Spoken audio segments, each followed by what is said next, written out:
শ্যামপুরে জোড়া চুরির ঘটনায় চাঞ্চল্য ছড়িয়েছে গোটা এলাকায়। প্রতিবেদনটির সহযোগী নিবেদক শিবাব্রত ইনস্টিটিউট অব নার্সিং। নতুন শিক্ষাবর্ষে ভর্তি চলছে। সামন্ত এন্টারপ্রাইজ, সবার জন্য লোন, সবার হাতে ফোন। সামন্ত বাইক পয়েন্ট, মনের মতো বাইক কেনার সেরা ঠিকানা।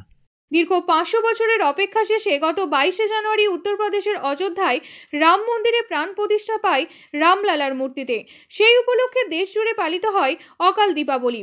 ওই দিন রাম নামে মেতে উঠেছিল হিন্দু ধর্মাবলম্বী মানুষেরা।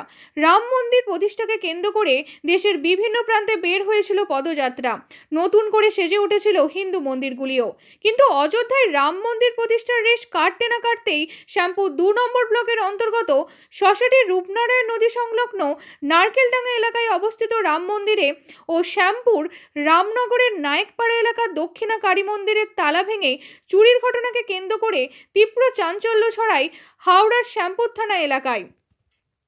ঘটনা দুটি ঘটে 25শে জানুয়ারি বৃহস্পতিবার। সূত্রের খবর, ওই দিন সকালে শশাটির নদীর ধারে অবস্থিত একটি রাম মন্দিরের গেটে তালা ভাঙা অবস্থায় দেখতে পায় এলাকার বাসিন্দারা। এরপর তারা খোঁজ নিয়ে দেখে প্রণামী বাক্স থেকে নগদ প্রায় 8,000 টাকা এবং বাসনপত্র গয়নাগাটি চুরি করে নিয়ে গিয়েছে দুষ্কৃতীরা। খবর ছড়িয়ে পড়তে এলাকার লোকজন মন্দির চত্বরে ছুটে আসে। অন্তর্রাষ্ট্রীয় হিন্দু পরিষদ ও রাষ্ট্রীয় বজরং দল শ্যামপুরের সম্পাদকের দায়িত্বে রয়েছি। আমাদের দুদিন আগেই ভগবান শ্রীরামচন্দ্রের রাম মন্দিরের প্রতিষ্ঠা উপলক্ষে আমাদের এখানে উৎসবের আয়োজন করা হয়েছিল এবং খুব সুন্দরভাবে আমরা উৎসব পালন করেওছি।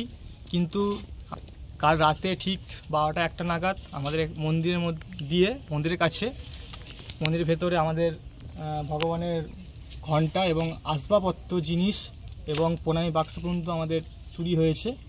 তো আমি সবার কাছে একটাই অনুরোধ করব প্রশাসনের কাছে, যে যারা চুরি করেছে দোষীরা অবশ্যই শাস্তি পাক। অপর ঘটনাটি ঘটে শ্যামপুর 2 নম্বর ব্লকের অন্তর্গত রামনগর গ্রামের নায়েকপাড়া এলাকায়। ওই এলাকার বাসিন্দা পেশায় একটি রাষ্ট্রায়ত্ত ব্যাংকের কর্মচারী সঞ্জীব মিত্রের প্রায় 38 বছরের পুরনো পারিবারিক দক্ষিণা কালী মন্দিরের তালা ভেঙে রূপোর মুকুট, একজোড়া নূপুর, 2 জোড়া বালা, 1 জোড়া কানের, 1 জোড়া নাকের, একটি রূপোর কয়েন, একটি সোনার জিপ সহ বেশ কিছু পিতলের বাসনপত্র নিয়ে পালিয়ে যায় দুষ্কৃতীরা। পরিবার সূত্রে খবর, প্রায় লক্ষাধিক টাকার গয়না পোড়ানো ছিল মূর্তিতে। প্রসঙ্গত, কিছুদিন আগে সোসাইটিতেই এক সোনার ব্যবসায়ীকে পিস্তল দেখিয়ে লুটের ঘটনায় তীব্র চাঞ্চল্য ছড়িয়েছিল। সেই ঘটনা তদন্ত করতে সোনা ব্যবসায়ী জবানবন্দি নিতে সিআইডিকে পর্যন্ত আসতে হয়েছিল এলাকায়। এছাড়াও গত 2রা নভেম্বর সোসাইটি বাসুদেবপুর এলাকায় 200 বছরেরও অধিক প্রাচীন মন্দিরের বিগ্রহ সহ পঞ্চানন মা শীতলা ও মনসা মাতার মঙ্গলঘট চুরি হয়ে যাওয়ার ঘটনায় চাঞ্চল্য ছড়িয়েছিল। শ্যামপুরের বুকে এই ধরনের ঘটনাগুলি পুলিশি নজরদারির অভাবেই ঘটেছে বলে দাবি করছে শ্যামপুর থানার সাধারণ মানুষ।